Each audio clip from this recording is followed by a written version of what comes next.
Ahora les tengo un aviso de parte del Señor. ¿Quieren recibirlo? ¿Quieren escucharlo? Bueno, estamos listos. Le pido pues que abra su Biblia en 2 de Timoteo, capítulo 1. 2 de Timoteo, capítulo 1, versículo 7. La Biblia dice que la palabra de Dios es viva y es eficaz. Es viva y es eficaz. Y se hace eficaz la palabra del Señor cuando la aplicamos a nuestra vida. No basta solamente con tener conocimiento de la Biblia, conocer, memorizar textos de la Biblia, hay que vivirlos. Y memorizamos más bien los textos de la Biblia cuando los vivimos, ¿verdad? Así que la palabra de Dios es viva, es eficaz, es como una espada de dos filos que penetra. Ese es el propósito por el cual predicamos la palabra del Señor, que la palabra penetre en lo más profundo de nuestro corazón y haga su obra en nosotros. ¿Tiene ya por ahí 2 de Timoteo capítulo 1 versículo 7? ¿Ya lo tiene? Vamos a leer desde el versículo 6 para poder entender un poquito el contexto. Dice el versículo 6, 2 de Timoteo capítulo 1 versículo 6, ¿lo tiene? Dice, por lo cual te aconsejo que avives el fuego del don de Dios que está en ti por la imposición de mis manos. Este es un consejo que Pablo le está dando al joven pastor Timoteo. Y en el versículo 7 le dice, porque no nos ha dado Dios espíritu de cobardía, sino de poder, de amor y de dominio propio. Dios no nos ha dado, escuche bien, este es consejo no solamente para Timoteo, es un consejo para nosotros también, los hijos de Dios en este tiempo. Dios no nos ha dado un espíritu de cobardía. Todo lo contrario, mire el contraste que hace, sino de poder, de amor y dominio propio. Vamos a orar y vamos a pedir que el Señor hable a nuestro corazón. Señor, estamos aquí. Te hemos alabado, te hemos adorado, lo hemos hecho con todo nuestro corazón, con todas nuestras fuerzas, porque te anhelamos tanto, Señor, que hay gratitud tan profunda en nuestro corazón, porque tú continúes perfeccionando tu obra en nosotros. Señor, sabemos que tú no has terminado la obra que iniciaste en nuestras vidas. Día con día, Señor, tú vas cumpliendo tu propósito en nosotros. No dejes de continuar moldeándonos como el alfarero al barro, Señor, hasta que alcancemos la plenitud allá en el reino de los cielos, la plenitud de la semejanza de Cristo. Señor, moldéanos con tu palabra en esta tarde, háblanos al corazón. Queremos reflejarnos en esta tarde en el espejo de tu palabra, Señor. Y todas aquellas áreas en nuestra vida, Señor, que necesiten ser enderezadas, todas aquellas cosas que necesitemos arreglar en nuestra vida, en nuestro ser interior, que el espejo de tu palabra nos las muestre en esta tarde. Abrimos nuestro entendimiento, disponemos nuestro corazón para que tu palabra caiga en tierra fértil y produzca fruto abundante. En el nombre de Jesús te lo pedimos. Y la iglesia dice, amén, que así sea. Bueno, Pablo está aconsejando a Timoteo y le está diciendo, Timoteo, aviva el fuego del don de Dios que está en ti. Y más adelante, cuando estudiamos un poco los mensajes que Pablo da no solamente a Timoteo, sino a las diferentes iglesias donde él ministraba, nos damos cuenta que Pablo hace uso de varias metáforas para referirse a la vida cristiana, pero también al ministerio. Metáforas, símiles. La vida cristiana, mis hermanos, es una batalla de todos los días. No sé cuántos estarán de acuerdo conmigo. Por eso es que Pablo le dice a Timoteo, en 1 Timoteo 6:12, le dice, pelea la buena batalla de la fe. Y Pablo está hablando aquí, haciendo esta metáfora de que la vida cristiana es una batalla, pero es una batalla buena. ¿Cuántos saben que es bueno pelear la batalla de la fe, la batalla del cristiano? todos los días, sin excepción, nos enfrentamos a situaciones difíciles, a una guerra espiritual, a una guerra contra nosotros mismos, con esta naturaleza humana. Por eso es que Pablo le decía a Timoteo, pelea la buena batalla de la fe. Y más adelante, en la segunda carta, en el capítulo 4, hace otra metáfora de la vida cristiana y le dice que milite como buen soldado de Jesucristo. La vida cristiana, pues es como ya lo dije, como una guerra espiritual, pero Dios nos provee de sus armas que son espirituales. No son carnales, son armas espirituales. Y dijo el mismo Pablo a los Corintios que son útiles para la destrucción de fortalezas.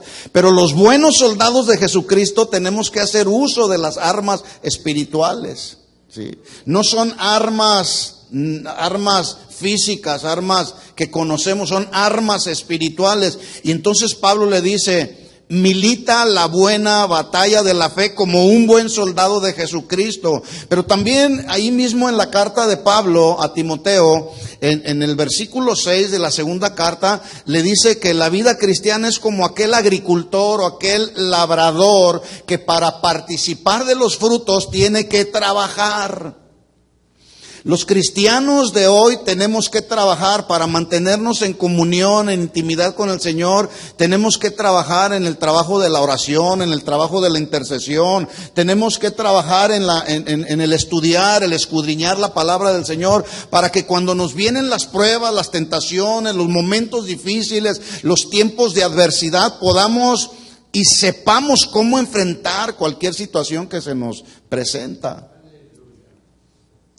Pablo mismo consideró la vida cristiana y el ministerio, y él lo dijo, como una buena batalla que se debe librar, pero también como una buena carrera de obstáculos que se debe terminar. ¿Cuántos saben que la vida cristiana también es como una carrera, donde cada día tenemos diferentes obstáculos? Es más, es muy posible que algunos el día de hoy no están aquí porque venían en la carrera para cumplir con el día del Señor, venir y alabar y adorar al Señor, y de repente quizás se les presentó algún obstáculo y no lo supieron superar, cayeron. Pero lo importante del cristiano no es que caemos, sino que si caemos hay que levantarnos, ¿sí? ¿Por qué? Porque en esta carrera de la vida cristiana hay muchos obstáculos que también tenemos que enfrentar. Y Pablo los enfrentó. Él casi al final de sus días, él declaró, ya casi para terminar, como en sus últimas palabras, él le dijo a Timoteo en su segunda carta, en el capítulo 4, versículo 7, mire qué palabras las del apóstol Pablo. Él lo dijo con toda autoridad y con toda convicción: he peleado la buena batalla. ¿Ustedes creen que Pablo enfrentó alguna batalla en la vida cristiana y el ministerio? Sí, bastante. Pero muchas, exactamente. Pero él dijo, he peleado la buena batalla de la fe. La peleó. Pero además dijo, he acabado la carrera. ¿Usted cree que Pablo en esa carrera tuvo obstáculos? Se le presentaron muchos obstáculos, ¿verdad? Pero él dijo, he acabado la carrera y he guardado la fe. Bueno, así como Pablo le está aconsejando a Timoteo que pelee la buena batalla de la fe, que milite la batalla de la fe como buen soldado, asimismo los creyentes de hoy, nosotros en el día de hoy, tenemos que pelear la buena batalla, tenemos que militarla como buenos soldados de Jesucristo, y debemos de correr la carrera de la vida cristiana hasta terminarla con gozo, mis hermanos. Hasta terminarla. Sin embargo, me doy cuenta que en el día de hoy muchos cristianos están cayendo en muchos pecados. Algunos otros cristianos se están desanimando. El cristianismo de hoy está tan débil por algunas razones, como es que les viene el desánimo, y junto con el desánimo viene el temor, viene la cobardía por lo que está sucediendo a nuestro alrededor. ¿Sí se ha dado cuenta de lo que está sucediendo a nuestro alrededor? Los tiroteos siguen. Acaba de haber otro tiroteo más en Pensilvania. 11 personas que estaban ahí en sus cultos de reunión fueron asesinados por un hombre que manifiesta odio y racismo. El odio y racismo en nuestros días es algo tan real, mis hermanos. La semana pasada decíamos, los cristianos de hoy estaremos experimentando persecuciones. Quizá no es una persecución como la que experimentaban los primeros cristianos de la iglesia primitiva, pero usted y yo estamos experimentando el día de hoy otro tipo de persecuciones que tienen que ver con las ideologías de este mundo, las filosofías de este mundo, las falsas doctrinas de este mundo, las tan variadas y tan diversas sectas que se han levantado y se siguen multiplicando alrededor del mundo, pero también estamos experimentando una persecución que tiene que ver con odio y con racismo, mis hermanos. Y justamente en los tiempos en los que nos tocó vivir, se hace muy necesario que los cristianos de hoy estemos peleando la batalla de la fe con convicción, mis hermanos. Bien arraigados y bien fundamentados en la palabra del Señor. Para que cuando venga cualquier tipo de persecución, ya sea a tu vida, a la vida de tu familia, podamos resistirla con autoridad, pero con la autoridad de la palabra. ¿Sí?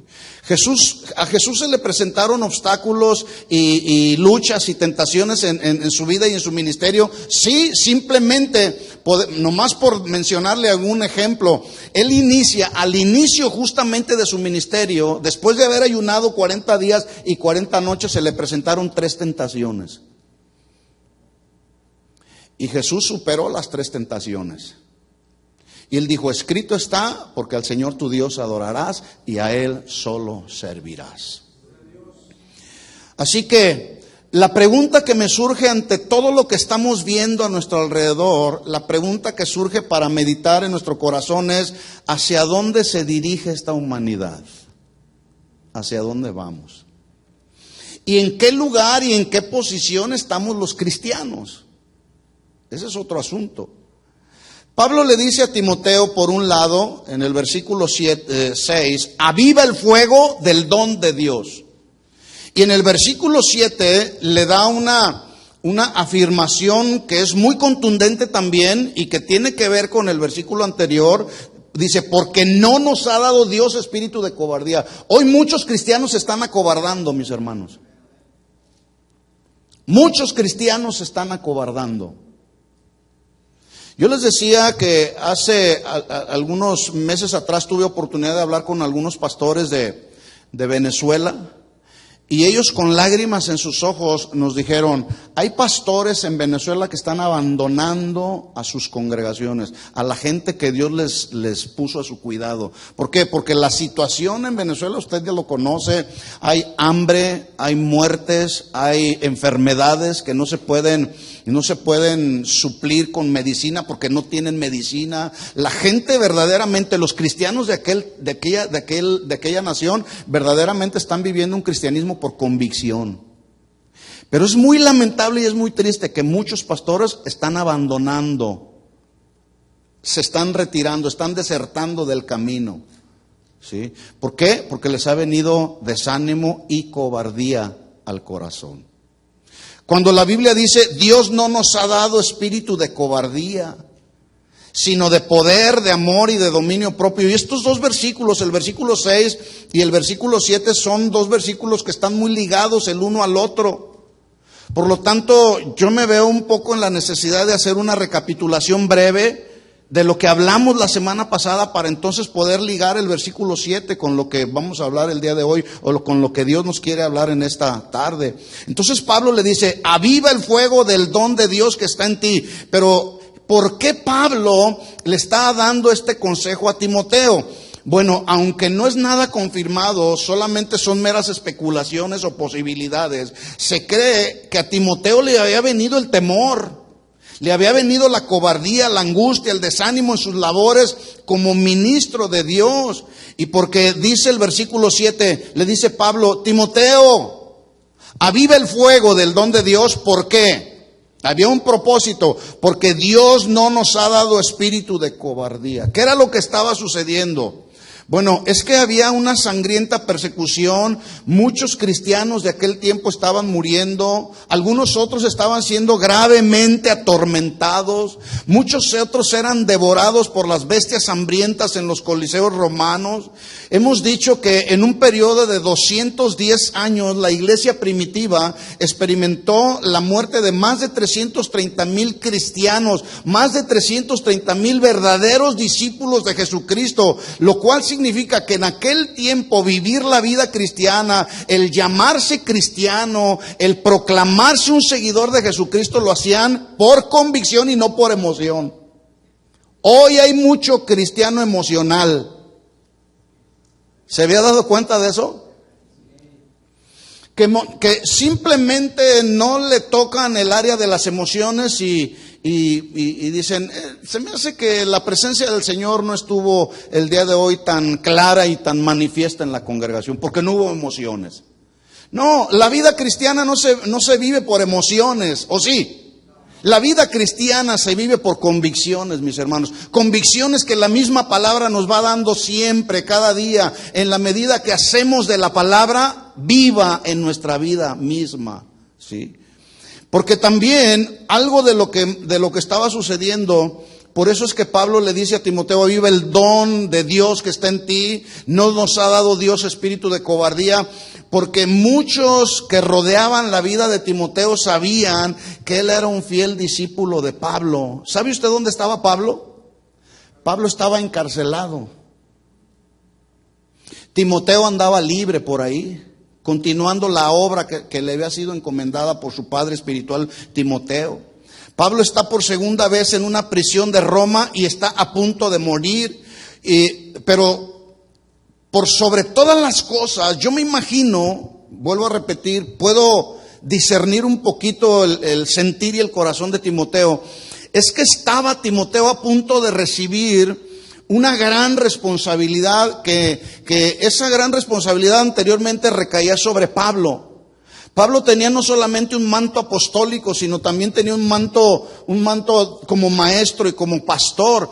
Y Timoteo está a punto de recibir no el manto apostólico, pero sí el manto como pastor. Una gran responsabilidad le venía sobre sus lomos, sobre su responsabilidad. Y Pablo se da la tarea de estarle instruyendo a Timoteo. Y una de las cosas que les dice, mira, la gente sabe que tú eres un fiel discípulo mío. Hay persecución en medio de nosotros, hay falsas doctrinas, pero tú mantente fiel hasta el final. Corre la carrera hasta el final, como yo estoy a punto de terminar la carrera. Que no venga el espíritu de temor, de cobardía a tu vida, sino más bien que venga el poder, el amor y el dominio propio a tu vida. Ese es el consejo que Pablo le está dando a Timoteo. Y había una razón. Pero además, Pablo le escribe a Timoteo dándole este consejo porque había una constante predicación de falsos maestros que estaban socavando, que estaban debilitando la fuerza espiritual de los creyentes, y algunos de ellos estaban apostatando de la fe. ¿Alguien sabe lo que significa la palabra socavar? Es cavar, por ejemplo, cavar hasta que quede solamente la apariencia. Si esta plataforma alguien la termita, por ejemplo, estuviera socavando, estuviera haciendo su trabajo y quedaría la mera apariencia, pero la más mínima sacudida de esta plataforma, si alguien ha ido socavando por abajo de manera constante y continua, tarde o temprano esta plataforma se va a caer. Bueno, eso era lo que estaba sucediendo con los cristianos del tiempo de Timoteo. Las falsas doctrinas, los falsos maestros estaban socavando el corazón de los creyentes de aquel tiempo. En otras palabras, ese trabajo de socavar a través de las falsas doctrinas estaban desviando a algunos hasta que definitivamente apostataban de la fe, dejaban el camino del Señor. Por eso tenga mucho cuidado con las falsas doctrinas que los falsos maestros el día de hoy están proclamando, están enseñando. ¿Estamos de acuerdo? Esto lo hemos dicho una y otra vez y lo seguiremos diciendo con el fin de seguirles advirtiendo, porque por ahí andan muchos. Y el mismo Pablo, cuando se despide de la iglesia con los líderes de la iglesia en Éfeso, le dice: y de ustedes mismos se levantarán hombres malos y perversos que no perdonarán al rebaño. ¿De dónde? De en medio de la iglesia. Porque debemos de saber lo que ya les he dicho en otras ocasiones: no todos los que están en una congregación son verdaderos cristianos. Hay falsos cristianos, hay falsos hermanos, hay falsos maestros, hay falsos profetas que se visten con una muy buena vestidura, que parecen buenas ovejas, ¿sí? Pero ¿cómo se distingue un lobo de una oveja? ¿Por qué? ¿Sí ha visto cómo son los lobos? Son trompudos. ¿Quién dijo así? Tienen una trompa larga, tienen un hocico, porque así es un hocico malo, perverso, agresivo, no tiene piedad. Pero estos lobos se visten con una vestimenta de oveja. ¿Cómo es la oveja? La ovejita es muy mansa y muy humilde. Y dije mansa, Entonces, hay que tener mucho cuidado, porque este trabajo de socavar por parte de falsos maestros sigue haciendo su labor. Así que Pablo le dice a Timoteo: te aconsejo, te insto, por no decirle te mando, que avives el fuego del don de Dios que está en ti. Pablo está encarcelado en una cárcel fría. Había sido azotado Pablo y ahí está en esa cárcel.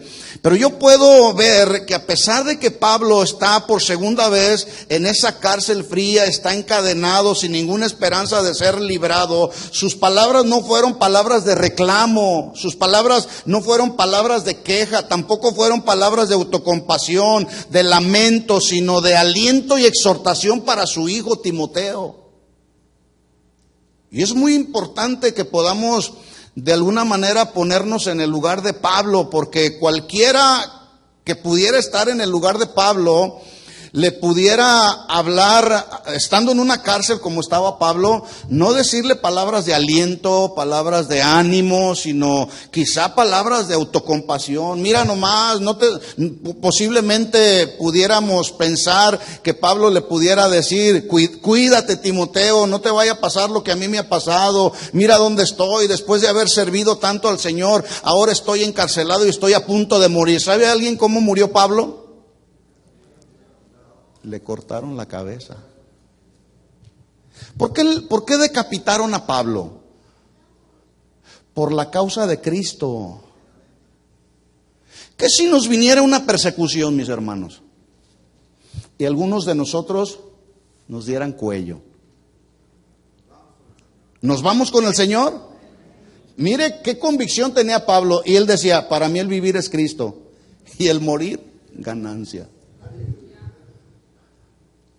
Yo les decía el día de ayer en la clase con los servidores que hay un pastor que es un buen teólogo y maestro de la palabra, que él escribió y les dijo, y decía en sus notas, decía: me preocupa mucho que los cristianos de hoy ya no están pensando en los asuntos del reino de los cielos, porque están tan cómodos en este mundo, en esta tierra, tan arraigados a las cosas de este mundo, que ya no se está pensando en las glorias del reino de los cielos, donde dice la Biblia que está Cristo sentado a la diestra del Padre.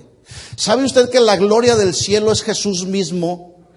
Jesús mismo es la gloria de los cielos, y la gente no está pensando en el reino de los cielos, está pensando más en los reinos terrenales. Por eso es que Jesús habló del cielo también, y Jesús decía: no se hagan tesoros en la tierra donde la polilla y el orín corrompen, más bien hagan tesoros en los cielos donde la polilla y el orín no va a hacer nada, no va a pasar nada. Y desde luego que el Señor no estaba hablando de tesoros materiales, estaba hablando del tesoro que hay en nuestro corazón, donde las inclinaciones de nuestro corazón deben de ser hacia las cosas celestiales y no hacia las cosas terrenales, mis hermanos.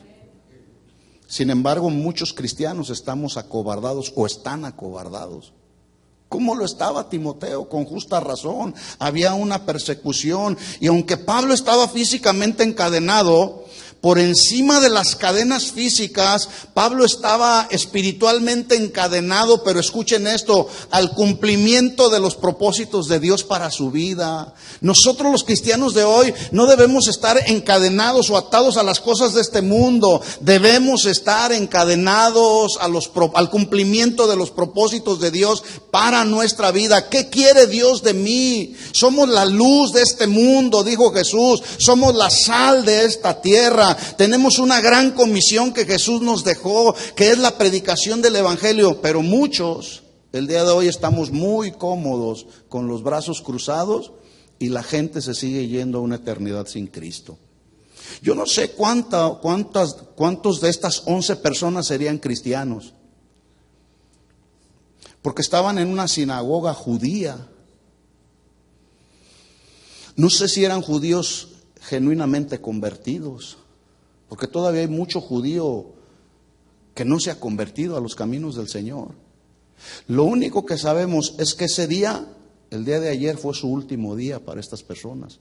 Víctimas de un hombre enfermo de la mente, enfermo del alma, porque el odio es un asunto que tiene que ver con el alma. Por eso Jesús decía, hablando a través de Salomón, sobre toda cosa guardada, guarda tu corazón. Y a veces el corazón, Jeremías lo dijo, es tan engañoso y tan perverso, ¿sí? Dijo Pablo, como él estaba espiritualmente ligado, él dijo: he aquí ligado en espíritu voy a Jerusalén, y el Espíritu Santo me da testimonio que allá en Jerusalén me esperan persecuciones, me esperan cárceles y persecuciones, me espera tribulación. Pero mire lo que decía Pablo: pero de ninguna cosa hago caso, ni estimo preciosa mi vida para mí mismo. Mire lo que dice: con tal de que acabe la carrera con gozo y el ministerio que recibí del Señor, y un ministerio que tenía que ver con la predicación de buenas nuevas de salvación. Pregunta: ¿terminó Pablo la carrera, sí o no? Y la terminó con gozo. La terminó con gozo. Por lo tanto, mis hermanos, también Pablo deseaba que su hijo espiritual, Timoteo, estuviera encadenado y ligado a los propósitos de Dios. Por eso es que le dice: aviva el fuego del don de Dios que está en ti. Y notemos, ya lo dijimos la semana pasada, que no está hablando de un don del Espíritu, porque hablar de los dones del Espíritu o de dones no es solamente hablar de los dones del Espíritu. Don es la palabra del griego carisma, que significa un don de gracia, una dádiva que proviene de Dios. Es un don, es algo que Dios nos da sin merecerlo. Lo recibimos por gracia, ¿sí? Dios es el dador, y si Él es el dador, yo soy el deudor, y somos deudores de Dios. No sé cuántos estamos de acuerdo en esto. Por eso es que Santiago lo dijo: toda buena dádiva y todo don perfecto desciende de lo alto, del Padre de las luces, en el cual no hay mudanza ni sombra de variación. Así que cuando hablamos de dones, no nos referimos solamente a dones espirituales, porque lo dijimos la semana pasada: la salvación es un don de Dios. La fe es un don de Dios también. El Espíritu Santo con el cual fuimos sellados es un don de Dios. La paz es un don de Dios, pero la paz que proviene de Él. El gozo es un don de Dios. La compasión, la misericordia son de los dones de Dios. Y justamente a esos dones y a los dones espirituales es a los que Pablo se estaba refiriendo cuando le dijo a Timoteo: aviva el fuego de los dones que te han sido dados, para que cuando te venga la prueba, la persecución, en lugar de manifestar cobardía, manifiestes poder, amor y dominio propio. Yo no sé cuántos de los que están aquí pudieran estar atravesando por alguna prueba o alguna tribulación. Y es posible que esa prueba, esa adversidad, ¿Te ha provocado aquí en el corazón temor o cobardía? Cuando surgen los conflictos, las contiendas, las divisiones, se puede debilitar o se puede extinguir en nuestra vida los dones de Dios a través de esas pruebas, esas tribulaciones, conflictos. ¿Por qué? Porque también a veces pasamos por alto un principio fundamental que Pablo enseñó a los corintios, que es el principio de que todos somos el cuerpo de Cristo. Diga conmigo, yo soy parte del cuerpo de Cristo.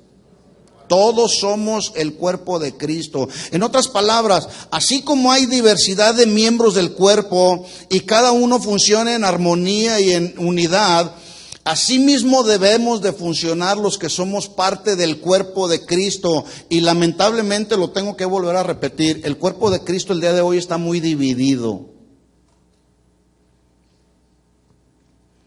El cuerpo de Cristo, por si usted no sabía, es el ámbito donde los creyentes nos desarrollamos. Porque todos somos parte del cuerpo de Cristo. La mayor parte de mis actividades las desarrollo con cristianos que forman parte del cuerpo de Cristo. Tenemos trato con la gente de esta sociedad porque es necesario.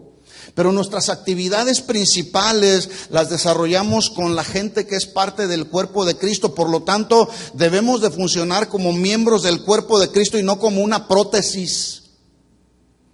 Una prótesis ortopédica es aquella que reemplaza una parte del cuerpo que le falta a una persona por alguna razón. Pero escuchen esto, mis hermanos, nosotros no somos prótesis, somos parte del cuerpo de Cristo, y los miembros del cuerpo de Cristo estamos vivos y debemos estar activos para Cristo.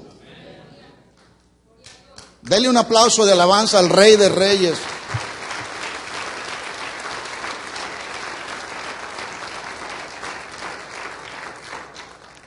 Así que el apóstol Pablo está en su trabajo, en su labor de aconsejar y exhortar a Timoteo. Y ahora en el versículo 7 le dice: Timoteo, recuerda esto, Dios no nos ha dado un espíritu de cobardía. Pregunta: ¿podrá algún hermano con los dones de Dios experimentar cobardía, sí o no?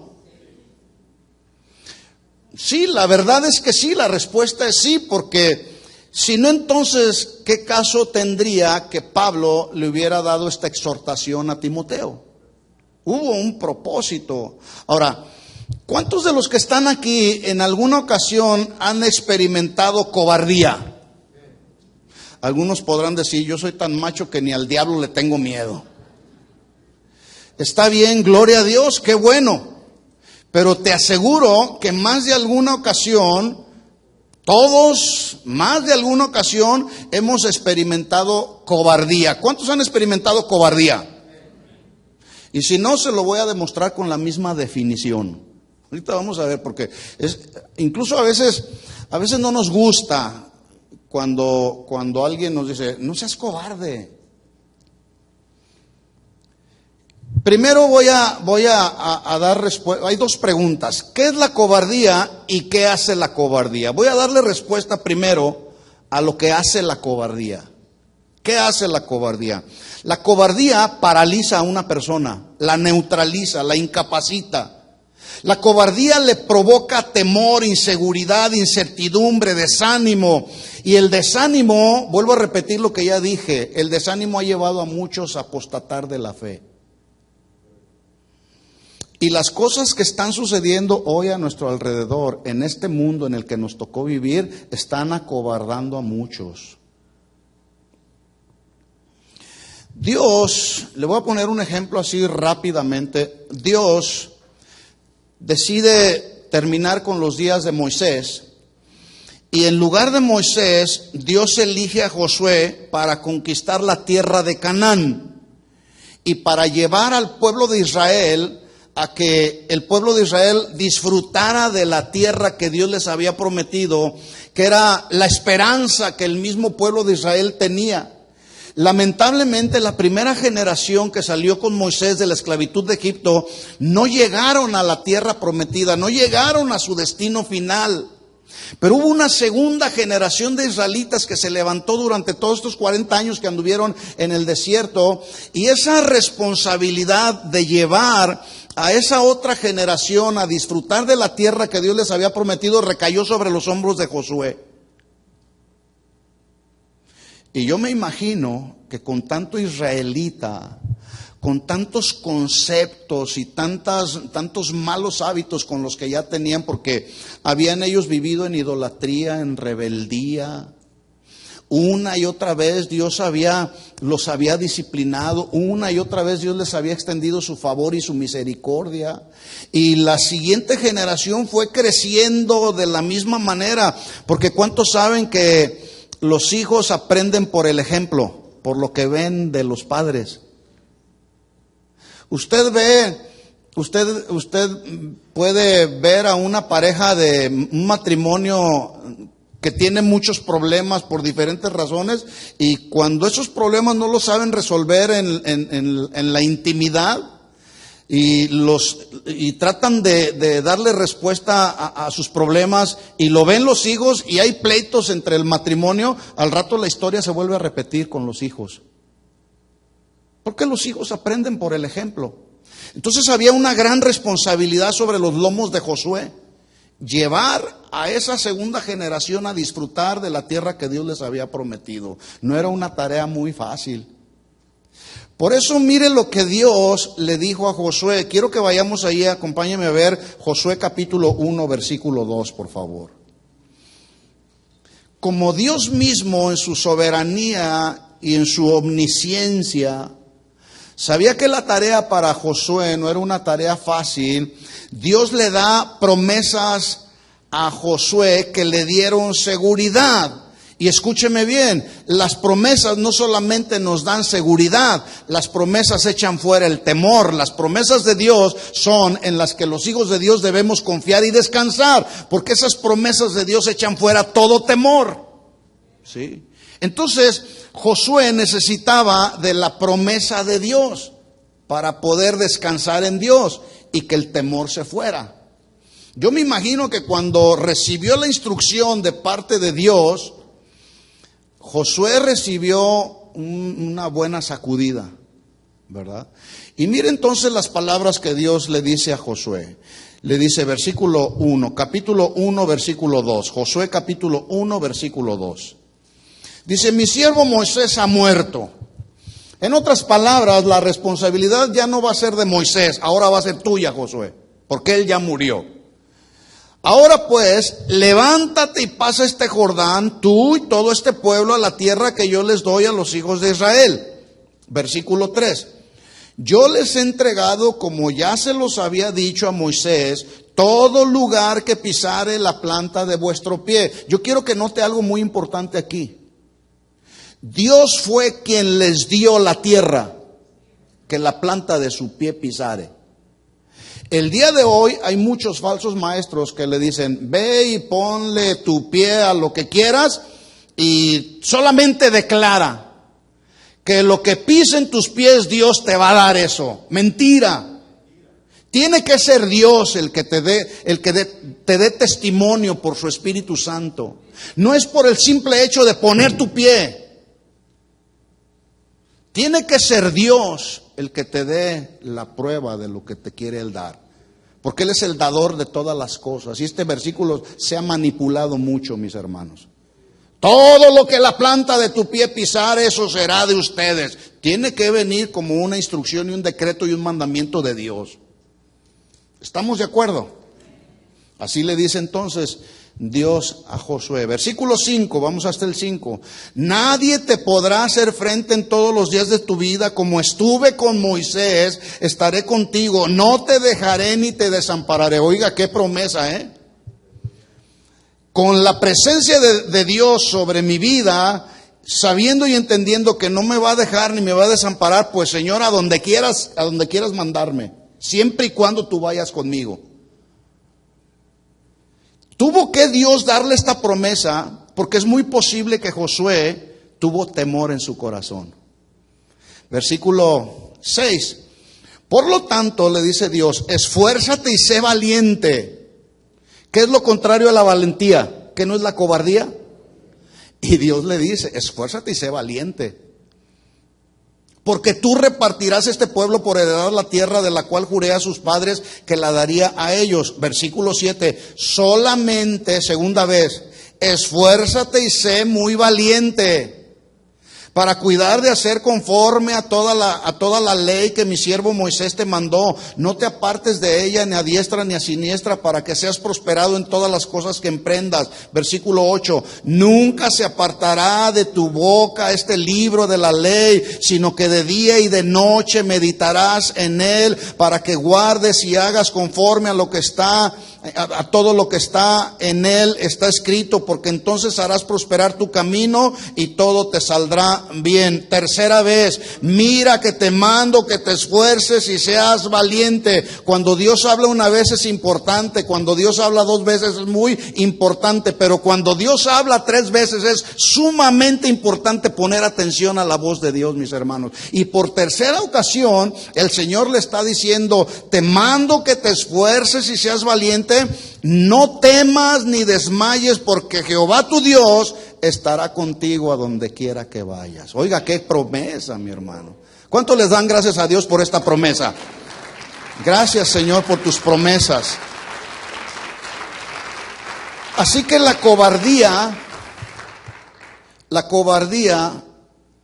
neutraliza a una persona, paraliza a una persona, la hace incapaz. Pero la palabra de Dios nos da fortaleza y nos da seguridad. Por eso nuestra vida hay que fundamentarla en la palabra del Señor. Segunda pregunta, ¿qué es la cobardía? Ya vimos lo que hace la cobardía. Ahora, ¿qué es la cobardía? Escuchen esto, mis hermanos. Porque a lo mejor usted dirá, yo no soy cobarde, yo no le tengo miedo a nada. Bueno, está bien, qué bueno, no hay que tenerle miedo a nada. No temas ni desmayes, solamente esfuérzate y sé valiente. Son las promesas del Señor. Pero en algún momento nos puede venir el temor y la inseguridad. ¿Qué es la cobardía? En principio de cuentas, la cobardía es un vicio o un mal hábito, una mala costumbre.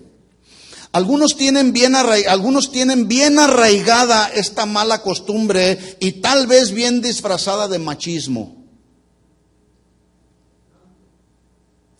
Sí. A lo mejor alguien podrá decir, yo no soy cobarde, y ponen una apariencia de bien machos, como los machos de Jalisco. ¿Cuántos machos de Jalisco hay aquí?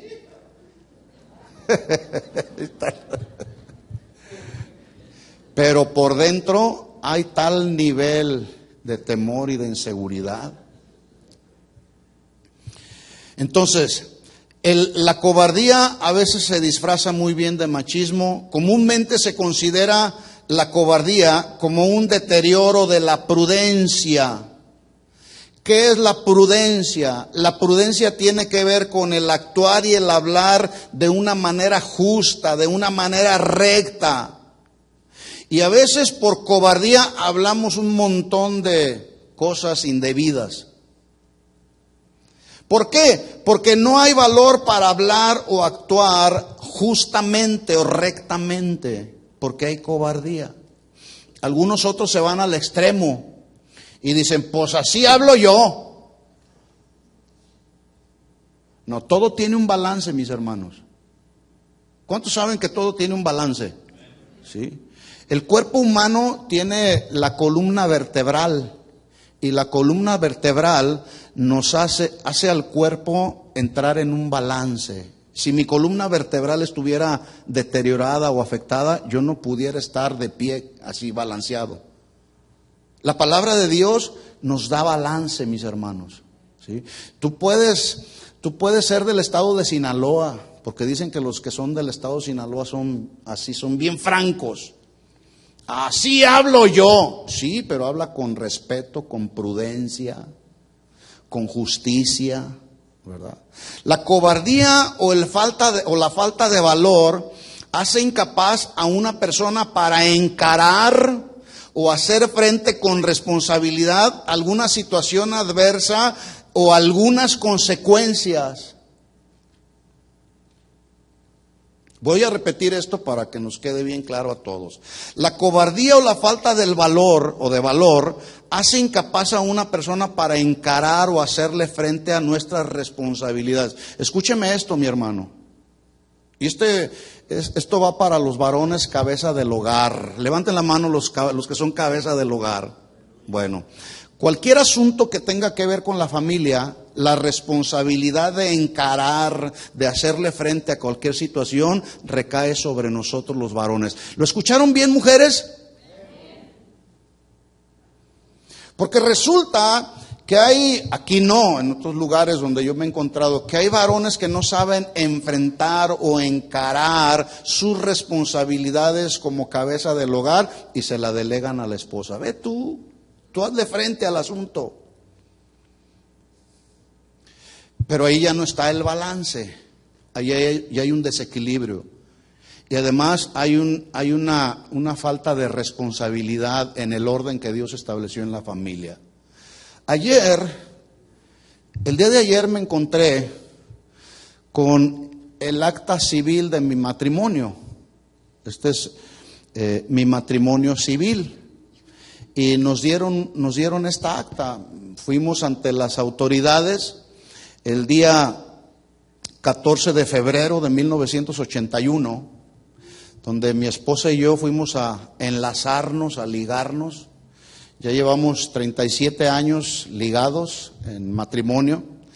Y en esta acta de matrimonio civil recordé las responsabilidades que desde el punto de vista civil, estrictamente civil, tenemos el marido y la mujer.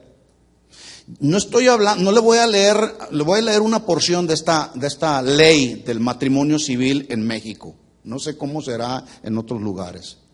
No estoy hablando de las leyes que rigen la vida de un matrimonio cristiano, que esas están aquí en la Biblia. Le voy a mencionar leyes que están en esta acta de matrimonio civil. Mire lo que dice la ley de este matrimonio civil. Dice, a los casados, le habla a los dos. Esto lo extraje de aquí y lo puse acá.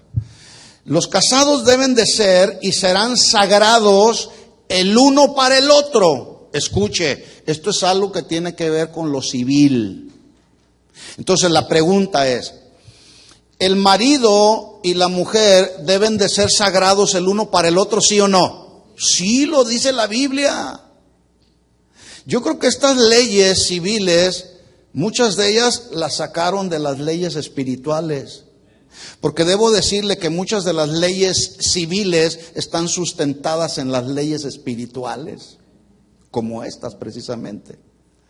Entonces le dice, deben de ser sagrados el uno para el otro, porque el día de hoy hay muchos casados que en lugar de ser sagrados están profanándose el uno con el otro. Y luego viene una serie de reglamentos, de leyes para el hombre, y le dice, el hombre debe de ser así, así, así. Y luego viene una serie de leyes para la mujer, lo separa aquí en esta regla. Pero luego les establece leyes para los dos. Y les dice ahí, el uno y el otro se deben, escuchen bien esto, varones, el uno y el otro se deben y se tendrán respeto. ¿A cuántas mujeres les gusta que las respeten? ¿A cuántos varones les gusta que la mujer los respete? Claro, amén. Por eso la ley no se equivoca. Dice ahí, se deberán respeto el uno al otro, pero también se deberán consideración, fidelidad, confianza y ternura el uno al otro. ¿A cuántas mujeres les gusta que el marido las trate con ternura?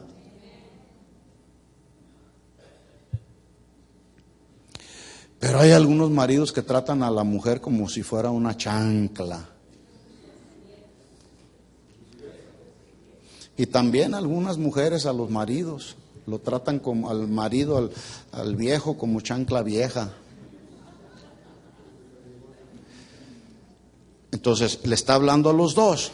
Escuchen, no me estoy saliendo del tema, Ahorita va a ver. Estamos hablando acerca de qué es la cobardía. Ya vimos lo que hace la cobardía. Dice, ambos deben de ser prudentes,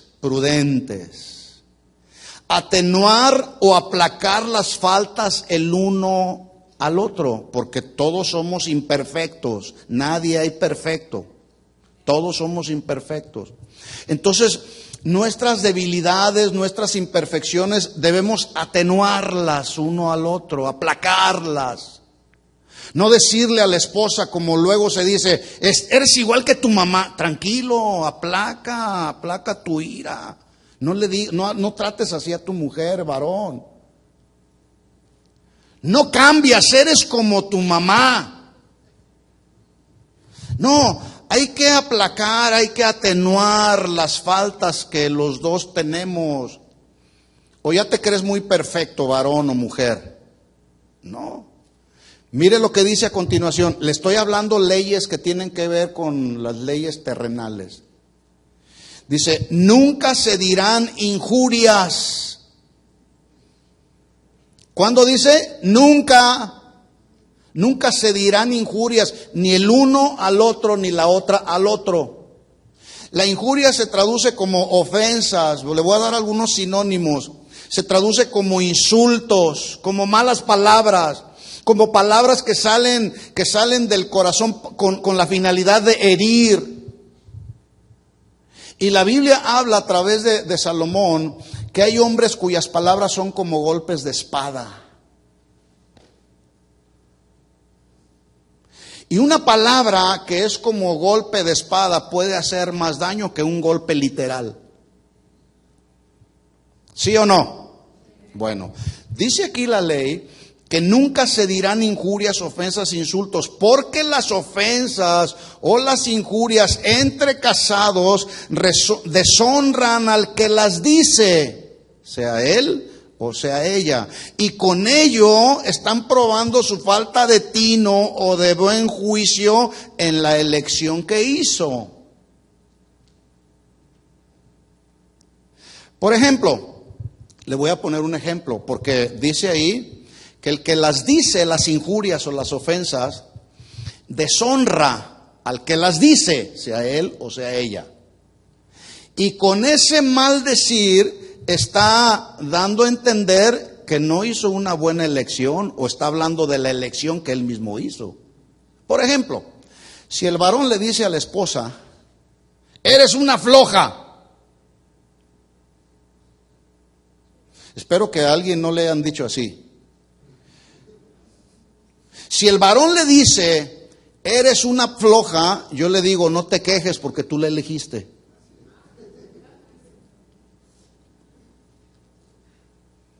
Bueno, desde el punto de vista de lo que dice la ley, eso es lo que yo estoy interpretando. No sé si me estoy dando a entender.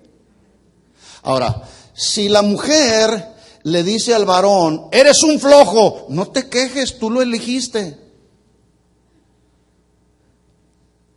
Y puse solamente un ejemplo, ¿no? Pero a veces se dicen cosas más peores, como decimos allá en México, más peores.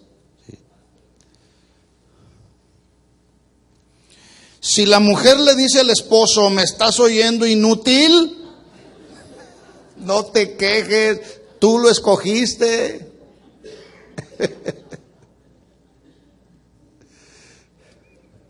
Sigue diciendo la ley, y mucho menos se maltratarán de palabra o de hecho,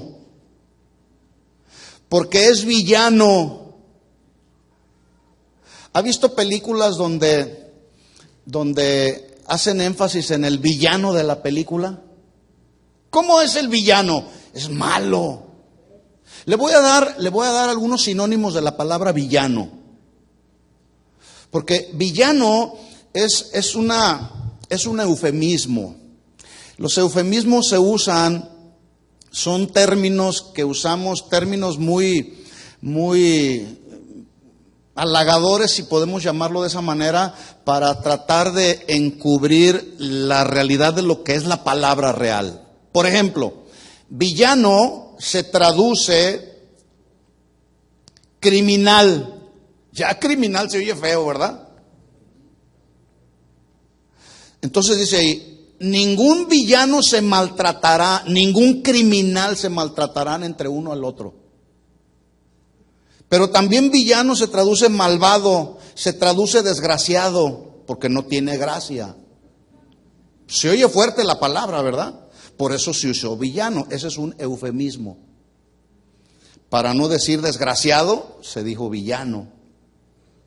Pero en realidad la traducción ahí más literal es desgraciado. Pero también villano, escuchen lo que significa también, significa cobarde. Y un cobarde es aquel que abusa de la fuerza. Estamos hablando de cobardía, ¿verdad? Así que la cobardía, ya lo dijimos, es un vicio, es un mal hábito, una mala costumbre que comúnmente se considera como el deterioro de la prudencia, del actuar, del hablar justamente, rectamente, debido a que no hay valor para enfrentar alguna situación adversa que se presenta en la familia, en el trabajo, en la casa, en la sociedad. La cobardía o falta de valor hace incapaz a una persona para encarar o hacer frente a sus responsabilidades. Y una persona que golpea o engaña o maldice o trata mal a otra persona, sea el esposo a la esposa o la esposa a la esposa, se convierte en un cobarde, en un villano, porque no sabe enfrentar adecuadamente sus problemas. Un servidor de la obra de Dios que no hace la obra de Dios con responsabilidad, con integridad, con el apego a la palabra de Dios, es un cobarde, es un villano, porque no lo está haciendo conforme a las reglas del reino, ¿verdad? Ahora, resulta que en la exhortación que Pablo le está dando a Timoteo, le está diciendo, Timoteo, te quiero recordar que avives el fuego del don de Dios que Dios te ha dado, porque Él no nos ha dado, lo que ya dije, un espíritu de cobardía, un espíritu villano, no nos lo ha dado. Y si Dios no nos ha dado un espíritu de cobardía, de villanos, para comportarnos como villanos, ¿por qué entonces no honramos verdaderamente todos aquellos que nos llamamos cristianos? Honramos el nombre de cristianos. Se quedaron muy serios. Permítame, hermano, estoy hablando ahorita. Y esto es importante meditar en ello, ¿sí? Así que entonces cobra sentido el consejo y la exhortación de Pablo a Timoteo. Timoteo, Dios no nos ha dado espíritu de cobardía, ¿sí o no? No nos ha dado espíritu de cobardía. Por el contrario, Él nos ha dado poder, amor y dominio propio para que nos conduzcamos en la vida cristiana, en la vida familiar, en la vida de la sociedad, con poder. Y ya lo dije la semana pasada, no es un poder humano, es un poder que proviene de Dios, con amor, que es un amor que proviene de Dios, y con dominio propio, para que entonces cuando nos vienen las pruebas, nos vienen las tentaciones, nos vienen las dificultades, nos viene una falsa doctrina, nos viene una ideología, que están surgiendo muchas de ellas en el día de hoy, hablando de la ideología de género. Hay mucha confusión, hay mucha mentira, hay mucha manipulación. Las leyes se están enfocando a darle curso a esta ideología de género, donde ya no les está importando tratar de enseñar a nuestros niños a que ellos tienen toda la libertad para que, llegado su momento, ellos pueden decidir si son hombres o son mujeres. Así nos tocó vivir, mis hermanos, en este mundo. Por eso hay que estar, como le dijo Dios a Josué: esfuérzate y sé valiente. Nunca se aparte de tu mente y de tu corazón este libro de la ley, sino que en él meditarás de día y de noche. Hay quienes agarran la Biblia cada semana, si les va bien. Algunos otros la agarran cada mes. Algunos otros de plano llegan a las iglesias y no traen ni siquiera Biblia. Ay, lo que me diga el pastor está bien. No, no es lo que yo diga o lo que diga cualquier otro pastor. Hay que corroborarlo con lo que dice Dios.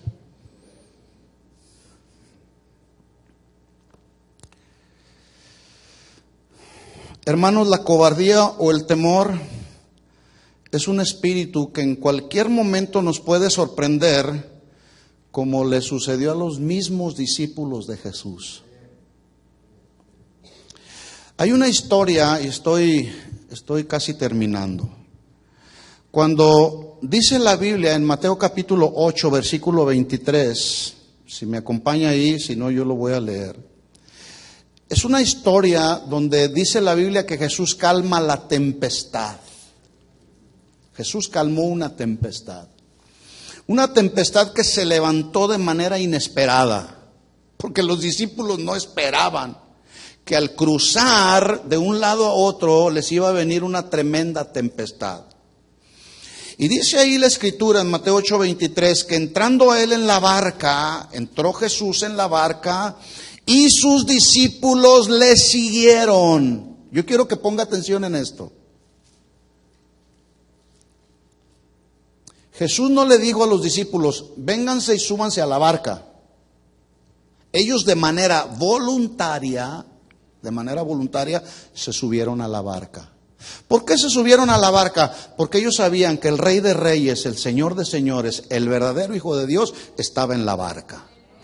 Y ellos se subieron libre y voluntariamente y dijeron, pasemos al otro lado. Porque ellos sabían que mientras Jesús fuera encima de la barca, algo bueno iba a suceder.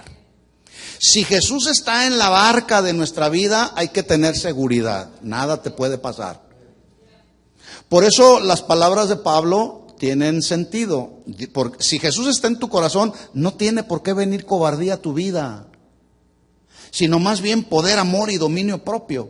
Entonces ellos se suben a la barca, versículo 24, y he aquí, se levantó en el mar una tempestad tan grande que las olas cubrían la barca. ¿Y qué hacía Jesús? Estaba dormido. ¿Y qué hacían los discípulos? Estaban atemorizados.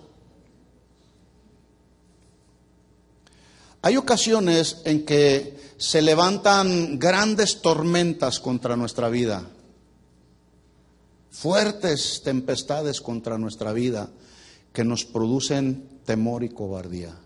Pero yo te voy a decir una cosa, si Jesús es el Señor de tu vida, puede venir cualquier viento, cualquier tormenta a nuestra vida y Jesús nos va a sacar adelante, mis hermanos. Dale el aplauso fuerte al Señor. El Señor nos va a sacar adelante porque Él es el Señor, porque Él es el Rey, porque Él es el Dios que tiene el control de todas las cosas. Hermanos, esto que les estoy diciendo no son conceptos de un libro, no son asuntos que tengan que ver con la definición de un diccionario. Todo esto que yo les estoy hablando es lo que la Biblia dice, lo que Dios dice para los hijos de Dios. Debemos confiar en lo que dice Dios, debemos descansar en las promesas de Dios, debemos poner nuestra mirada en Jesucristo, que es el autor y el consumador de nuestra fe.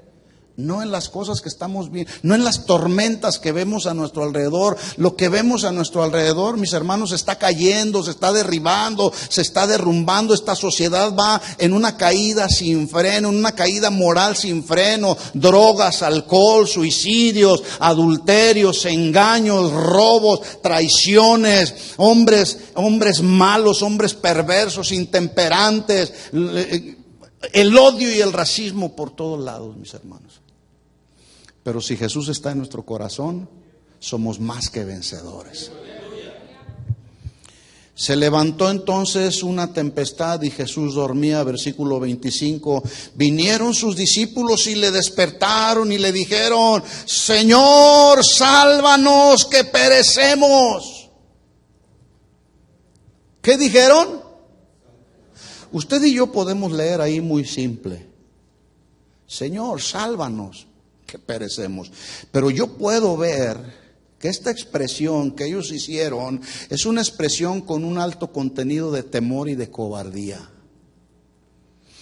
Quizá yo no alcancé a darle la entonación adecuada, pero puedo pensar que ellos estaban llenos de temor, de cobardía, de inseguridad, de incertidumbre, porque se había levantado una gran tormenta que amenazaba con derribar la barca.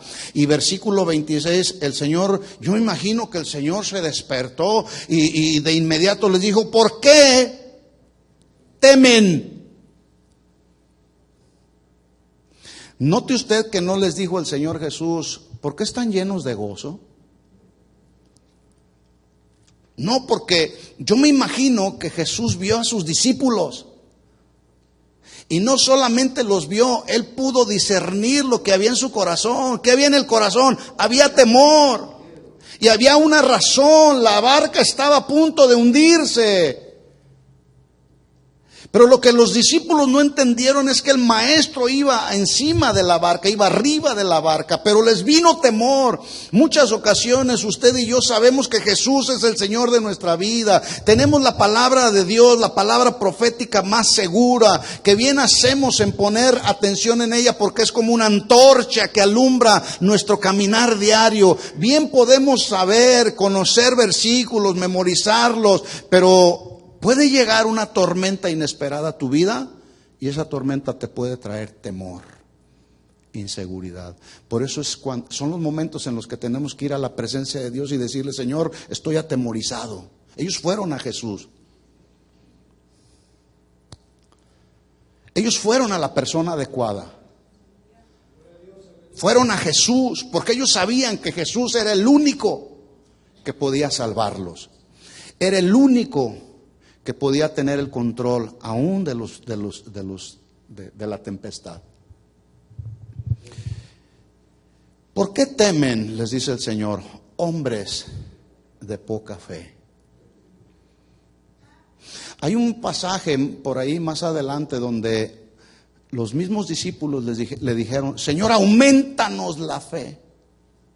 Y el Señor, yo me imagino que pudo haberles dicho: ¿para qué quieren que les aumenten la fe? La fe con la que tienen, basta que la pongan en acción para que entonces pueda suceder lo que ustedes están necesitando. Es que a veces, con la poca fe que tenemos, no la activamos en los momentos adecuados. En ese momento de esa gran tempestad es que ellos necesitaban activar la fe, para que entonces la cobardía se fuera, el temor se fuera. Cuando se levanta la tempestad en tu vida es que necesitamos activar nuestra fe para que entonces el temor y la inseguridad se vayan de nuestra vida. Jesús dijo: yo estaré con vosotros todos los días hasta el fin del mundo. Oiga, qué promesa. Él va a estar con nosotros todos los días hasta el fin del mundo. Este mundo está llegando a su fin y Jesús ha seguido con nosotros. El asunto es que a veces cuando nos vienen las pruebas, las tribulaciones, pensamos que el Señor perdió el control o se alejó de nosotros. ¿Por qué temen, hombres de poca fe? Entonces, levantándose, reprendió a los vientos y al mar, y se hizo grande bonanza. Y los hombres se maravillaron. Claro, hasta yo me hubiera maravillado. Se maravillaron diciendo: ¿qué hombre es este? Todavía como que no les parecía claro que Jesús era el Señor, el Hijo de Dios. ¿Qué hombre es este que aún los vientos y el mar le obedecen? Termino y hago esta conclusión, mis hermanos. Pablo le dice a Timoteo: aviva el fuego del don de Dios que está en ti. ¿Por qué? Porque Dios no nos ha dado espíritu de cobardía, sino de poder, amor y dominio propio. ¿Qué significa esto? Que la fe y la confianza en Dios van a echar fuera todo temor. Y el Dios que nos ama y que es además el dador y el proveedor de los dones, dice Pablo que no nos ha dado espíritu de cobardía. ¿De qué vamos a temer, mis hermanos? Hermanos, se están viniendo tiempos muy difíciles, mucho peor que lo que estamos viviendo hoy. La pregunta es: ¿qué vamos a hacer? ¿Nos vamos a acobardar? ¿Nos vamos a atemorizar? Si acaso llegara a venir el temor, a presentarse el temor como se presentó con los discípulos, tenemos una solución. Vayamos a la presencia de Dios. Ahí Él nos va a fortalecer. No te dejaré, no te desampararé. Como estuve con Moisés, estaré contigo, le dijo Dios a Josué. Amén. Dios no nos ha dado, mis hermanos, espíritu de cobardía. No nos acobardemos ante cualquier situación que se nos venga. Más bien hay que enfrentarla con responsabilidad. Si Dios está con nosotros, ¿quién contra nosotros? Amén. Dele un aplauso fuerte de alabanza al Señor. Gracias, Señor. Vamos a orar y vamos a pedirle al Señor que esta palabra se haga viva en nuestra vida. Póngase de pie, levante sus manos al Señor y digámosle juntos: Señor, gracias por tu palabra, gracias por hablarnos, gracias por exhortarnos.